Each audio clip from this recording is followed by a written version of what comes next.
जय हिंद। आज के इस टॉपिक से अपन स्टार्ट करते हैं पॉलिटी। पॉलिटी में हमें भारतीय संविधान के भाग 1 के बारे में पढ़ेंगे, है ना। क्योंकि हर एक किताब में भारत के संविधान को अनुच्छेद यानी भाग 1 से ना स्टार्ट करके कहाँ से स्टार्ट करते हैं, chartered act, regulating act, Bharat शासन अधिनियम, ये पढ़ाया जाता है। लेकिन अपन इन सबको बाद में पढ़ेंगे, क्योंकि तब तक आप समझ जाओगे कि भाग 1 से लगा के भाग 22 तक में जो जो अनुच्छेद उस समझने के बाद रेगुलेटिंग एक्ट समझना आसान हो जाएगा। इसलिए अपन भाग 1 से स्टार्ट करेंगे। उससे पहले अपन देखेंगे कि अपन ने बचपन से बहुत सारी किताबें पढ़ी। आपने बचपन से बहुत सारी किताबें पढ़ी हुई और लगभग लगभग हर एक किताब का एक ही पैटर्न होता है। क्या पैटर्न होता है कि हर एक किताब में अलग अलग लेसन होते हैं। क्या होता है? अलग अलग लेसन होते हैं। और हर एक लेसन का कोई ना कोई संख्या होती है, जैसे लेसन 1, लेसन 2, लेसन 3, लेसन 4। इस प्रकार लेसन अलग अलग लेसन का कुछ ना कुछ संख्या होती है। उसका नाम भी होता है, अलग अलग नाम होता है। लेसन 1 का ये नाम है, लेसन 2 का ये नाम है, लेसन 3 का ये नाम है ना। और हर एक लेसन किसी न किसी पेज नंबर से स्टार्ट होकर किसी न किसी पेज नंबर से स्टार्ट होकर किसी न किसी पेज नंबर पे खत्म होता है। जैसे पेज नंबर 1 से स्टार्ट होकर पेज नंबर 6 पे खत्म हो गया, है ना। तो यहाँ पर अपन समझेंगे कि मेरे पास एक बुक है। कौन सी बुक है? भारतीय अर्थव्यवस्था। भारतीय अर्थव्यवस्था, है ना। इसका पहला टॉपिक क्या है कि अर्थशास्त्र एवं अर्थव्यवस्था एक नजर में। क्या टॉपिक है? अर्थशास्त्र एक अर्थव्यवस्था एक नंबर नजर में। ये कहीं ना कहीं पेज नंबर 1 से स्टार्ट होकर पेज नंबर 7 तक खत्म होता है। कहाँ होता है? पेज नंबर 1 से स्टार्ट होकर 7 नंबर तक खत्म होता है। इसी बुक के पैटर्न पे, है ना, आधारित है भारतीय संविधान। कौन सा? भारतीय संविधान। तो भारतीय संविधान अपन पढ़ेंगे। भारतीय संविधान क्या पढ़ने वाले हैं? भारतीय संविधान, इंडियन कॉन्स्टिट्यूशन, भारतीय संविधान। तो इसमें भी कुछ ना कुछ लेसन होंगे। तो इसके लेसन को हम बोलेंगे भाग। क्या बोलते हैं? भाग। इसमें टोटल कितने लेसन है? टोटल लेसन है इसमें 22 लेसन, यानी कि 22 भाग है भाई। इन 22 भाग कहीं ना कहीं किसी न किसी पेज नंबर से स्टार्ट होकर किसी न किसी पेज नंबर तक खत्म होते होंगे, है ना। तो ये कहाँ से स्टार्ट होते हैं? अनुच्छेद 1 से स्टार्ट होगा, अनुच्छेद 395 पर खत्म होता है। तो टोटल कितने अनुच्छेद हो गए? अनुच्छेद 395 अनुच्छेद हो गए, है ना। तो इसी प्रकार हम आगे बढ़ेंगे कि भाग 1 में क्या क्या आता है। तो स्टार्ट करते हैं भाग 1 से, है ना। भाग 1। भाग 1 क्या कहता है? संघ एवं उसका राज्य क्षेत्र। संघ एवं राज्य क्षेत्र। संघ एवं राज्य क्षेत्र, यानी कि भारतीय संघ में क्या कहता है? संघ एवं राज्य क्षेत्र, यानी भारत के संघ में, यानी भारतीय संघ में या उसके राज्य के क्षेत्र की जो सीमा है या उस क्षेत्र के अंतर्गत क्या क्या आता है, किस किस को शामिल करता है, यह भाग 1 कहता है ना। तो इसमें अलग अलग ये किसी न किसी भाग, यानी भाग 1 किसी न किसी अनुच्छेद से स्टार्ट होगा, किसी न किसी अनुच्छेद पर खत्म होगा। तो अनुच्छेद 1 से लगाकर अनुच्छेद 4 तक जाता है। कहाँ तक जाता है? अनुच्छेद 1 से लगाकर अनुच्छेद 4 तक। तो इसी में अपन पढ़ेंगे सबसे पहले अनुच्छेद 1। क्या पढ़ेंगे? अनुच्छेद 1। अनुच्छेद 1 पढ़ेंगे। अनुच्छेद 1। अनुच्छेद 1 क्या कहता है? अनुच्छेद 1 कहता है भारत राज्यों का संघ। क्या कहता है? भारत राज्यों का संघ, यानी India is state of union. Bharat क्या कहता है? भारत राज्यों का संघ, यानी India is a state of union. यहाँ पर संघ शब्द के 3 मतलब निकलते हैं। कौन कौन से मतलब निकलते हैं? एक होता है कॉन्फेडरेशन। कॉन्फेडरेशन, स्पेलिंग मिस्टेक को देख लेना। उसके बाद होता है फेडरेशन। तीसरा होता है यूनियन। क्या होता है? यूनियन। कॉन्फेडरेशन का मतलब होता है परिसंघ। कॉन्फेडरेशन का क्या मतलब होता है? परिसंघ। फेडरेशन का मतलब होता है संघ, और यूनियन का भी मतलब होता है हिंदी में संघ। इसलिए जब भी एग्जाम में क्वेश्चन आता है कि भारत अथवा भारत राज्यों का एक खालिस्तान है, और ऑब्जेक्टिव दिया जाता है परिसंघ, कॉन्फेडरेशन, यूनियन या संघ, तो पहले नंबर पर होता है संघ आंसर। लेकिन इसमें अपन संघ नहीं लगाएंगे, संघ की जगह यूनियन लिख। अगर ऑप्शन में यूनियन शब्द दिया हुआ तो वहां पर यूनियन टिक करना होगा, क्योंकि भारत के संविधान में स्पष्ट कहा गया कि भारत राज्यों का एक यूनियन है। क्योंकि संघ शब्द के 2 मतलब निकलते हैं, फेडरेशन और यूनियन। यहाँ पर समझना होगा कॉन्फेडरेशन किसे कहते हैं, फेडरेशन किसे कहते हैं और यूनियन किसे कहते हैं। तो कॉन्फेडरेशन हम उस परिसंघ यानी उस क्षेत्र को कहते हैं, या उस राज्य को, देश को कहते हैं, जिसके राज्य अपनी कुछ शक्तियां देश को देकर एक राष्ट्र का निर्माण करते हैं, एक राज्य का निर्माण करते हैं। लेकिन वहां पे कोई भी उनके बीच में कोई संधि नहीं होती, और वो जब चाहे अपने आप को स्वतंत्र घोषित कर सकते हैं। एग्जाम्पल के तौर पर अपन मुगल साम्राज्य को देख सकते हैं, जिसमें कभी अवध अलग हो जाता था, कभी राजपूत शासक अपने को स्वतंत्र घोषित कर लेते थे, तो कभी मराठा शासक अपने को स्वतंत्र घोषित कर लेते थे। तो वो होता मुगल परिसंघ, है ना। मुगल परिसंघ था। उसके बाद देखेंगे अपन फेडरेशन। फेडरेशन किसे कहते हैं कि यहाँ पर राज्य अपनी कुछ शक्तियां देखकर ही एक राष्ट्र का निर्माण करते हैं। ये होता लगभग परिसंघ जैसा ही है, लेकिन यहाँ पर राज्य और उस देश के बीच में आपस में एक संधि के ऊपर हस्ताक्षर करके इस देश का निर्माण किया जाता है ना, किसके ऊपर, संधि के ऊपर हस्ताक्षर किया जाता है।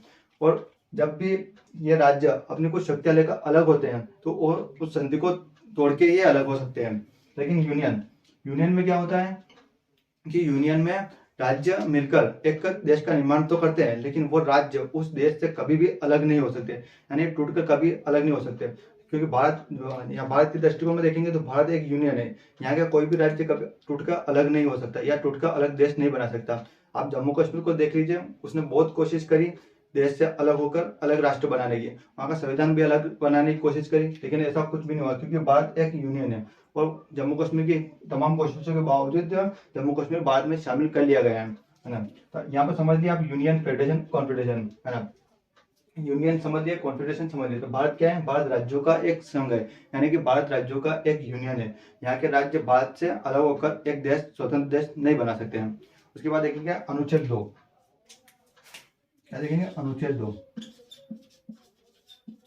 अनुच्छेद 2 क्या कहता है, भारतीय संविधान का अनुच्छेद 2 क्या कहता है? अनुच्छेद 2 कहता है कि विदेशी राज्यों को भारत में मिला लेना, यानी विदेशी राज्यों को भारत में मिला लेना। क्या कहता है, विदेशी राज्यों को मिलाना।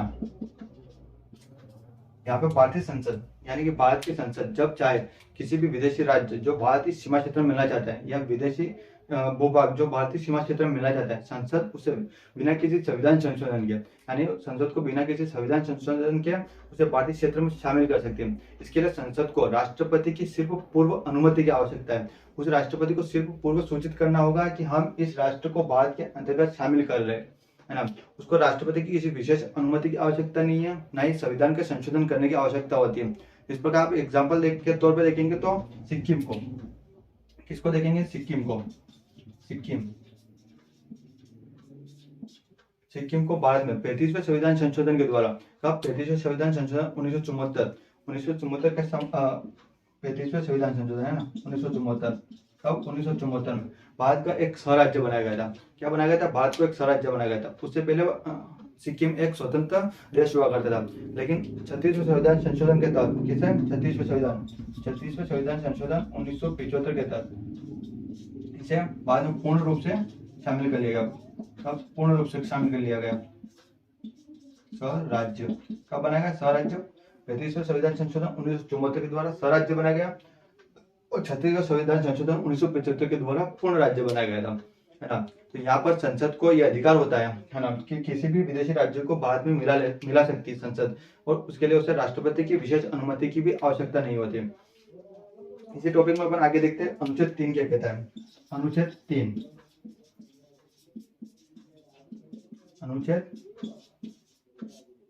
3 क्या कहता है कि संसद राज्य के सीमा क्षेत्र, यानी संसद भारत के किसी भी राज्य की सीमा के क्षेत्र में, उसके सीमा क्षेत्र में, उसके नाम में तथा उसके आकार में परिवर्तन कर सकते हैं। और इसके लिए संसद को क्या देखते हैं, राज्य के, किसी भी राज्य के सीमा क्षेत्रफल व नाम में परिवर्तन कर सकती है, यानी अनुच्छेद 3 के तहत संसद किसी भी राज्य के सीमा क्षेत्र में, किसी भी राज्य के नाम में तथा उसके क्षेत्रफल में परिवर्तन कर सकती है। और इसके लिए भी संसद को राष्ट्रपति की सिर्फ पूर्व सहमति की या पूर्व अनुमति की आवश्यकता होती है। इसके लिए भी संविधान में संशोधन की आवश्यकता नहीं है, ना ही इसके लिए किसी राष्ट्र से, यानी कि जिस राज्य का वो नाम परिवर्तन करना चाहती है उस राज्य के लोगों से या उस राज्य की सरकार से भी संसद को पूछने की कोई आवश्यकता नहीं होती है। संसद इसे साधारण बहुमत से, यानी कि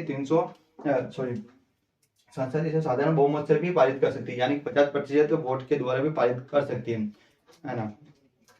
तो इसके एग्जाम्पल के तौर पर अपन क्या देखते हैं कि संसद ने ऐसा कब किया। संसद ने 1 नवंबर 2000 को मध्य प्रदेश से अलग करके, किससे, मध्य प्रदेश से अलग करके छत्तीसगढ़ तथा 9 नवंबर 2000 को कब? 9 नवंबर, 1 नवंबर 2000 को मध्य प्रदेश से अलग करके छत्तीसगढ़, 9 नवंबर 2000 को उत्तर प्रदेश से, किसे? उत्तर प्रदेश से, उत्तर प्रदेश से अलग करके उत्तराखंड, इसको उत्तराखंड, उत्तर प्रदेश से अलग करके उत्तराखंड को, है ना। 9 नवंबर 2000 को उत्तर प्रदेश से अलग करके उत्तराखंड तथा 14 नवंबर, कब? 14 नवंबर, 14 नवंबर 2000 को बिहार से अलग करके, किससे? बिहार से अलग करके झारखंड को, बिहार से अलग करके झारखंड को एक अलग राज्य बनाया था। क्या इसके लिए उन्होंने मध्य प्रदेश सरकार से पूछा था? बिल्कुल नहीं, ना उन्होंने मध्य प्रदेश सरकार से ना मध्य प्रदेश के लोगों से जनमत संग्रह करवाया था, है ना। और बिना इनकी अनुमति के ही मध्य प्रदेश से अलग करके छत्तीसगढ़ का निर्माण किया था। किस आर्टिकल के तहत? अनुच्छेद 3 के तहत। और हाल ही में अभी जम्मू कश्मीर को तोड़कर लद्दाख और जम्मू कश्मीर दो अलग अलग केंद्र शासित बनाए। क्या वहां जम्मू कश्मीर के लोगों से वहां के जम्मू कश्मीर के लोगों से पूछा गया या वहां जम्मू कश्मीर की सरकार से पूछा गया? किसी से नहीं पूछा गया। आर्टिकल 3 का प्रयोग करके, ना इसमें राष्ट्रपति की बिना सहमति के या राष्ट्रपति की पूर्व अनुमति के भी संसद ऐसा कर सकती है ना। अनुच्छेद 4 क्या कहता है? अनुच्छेद 4 कहता है, अनुच्छेद 4 क्या कहता है? अनुच्छेद 4, अनुच्छेद 4 ये कहता है कि जब संसद अनुच्छेद 2 व अनुच्छेद 3 का प्रयोग करेगी, कुछ ज्यादा स्पष्ट नहीं करता है, अनुच्छेद 2 और अनुच्छेद 3 का प्रयोग करेगी तो उसे संविधान संशोधन की वही बात कही गई जो अनुच्छेद 2 और 3 में मैंने बताई। अनुच्छेद उसे संविधान संशोधन व राष्ट्रपति की विशेष अनुमति, संविधान संशोधन व राष्ट्रपति की विशेष अनुमति की भी आवश्यकता नहीं है। जब ये बात कहती है कि संसद को राष्ट्रपति की विशेष अनुमति की आवश्यकता नहीं है।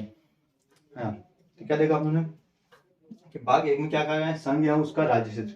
कहाँ तक आता है? अनुच्छेद 1 से अनुच्छेद 4 तक। अनुच्छेद 1 क्या कहता है कि भारत राज्यों का एक संघ है, यानी भारत राज्यों का एक यूनियन है ना। अनुच्छेद 2 क्या कहता है? भारत विदेशी राज्यों को मिलाना है, यानी कि संसद जब चाहे किसी भी भूभाग को जो भारत में मिलना चाहता है उसे भारत में मिला सकती है। अनुच्छेद 3 क्या कहता है कि भारत के अंदर पहले से उपस्थित राज्यों को, किसी भी राज्य को भारत उसके सीमा क्षेत्र में, उसके नाम में, उसके क्षेत्रफल में परिवर्तन कर सकती है ना। और अनुच्छेद 4 क्या कहता है? जब संसद अनुच्छेद 2 और अनुच्छेद 3 में कुछ भी प्रयोग करेगी तो उसके लिए राष्ट्रपति की विशेष अनुमति की ना तो आवश्यकता है, ना ही इसमें संविधान संशोधन की आवश्यकता है। संसद ऐसा साधारण बहुमत से भी कर सकती है, साधारण बहुमत से भी कर सकती है, और इसे सुप्रीम कोर्ट में भी चैलेंज नहीं किया जा सकता है ना। इस प्रकार आपने भाग 1 के बारे में पढ़ा। नेक्स्ट क्लास में पढ़ते हैं भाग 2 के बारे में, जो कि है नागरिकता के बारे में, जो अनुच्छेद 5 से लगा के अनुच्छेद 11 तक जाता है। जय हिंद, जय भारत।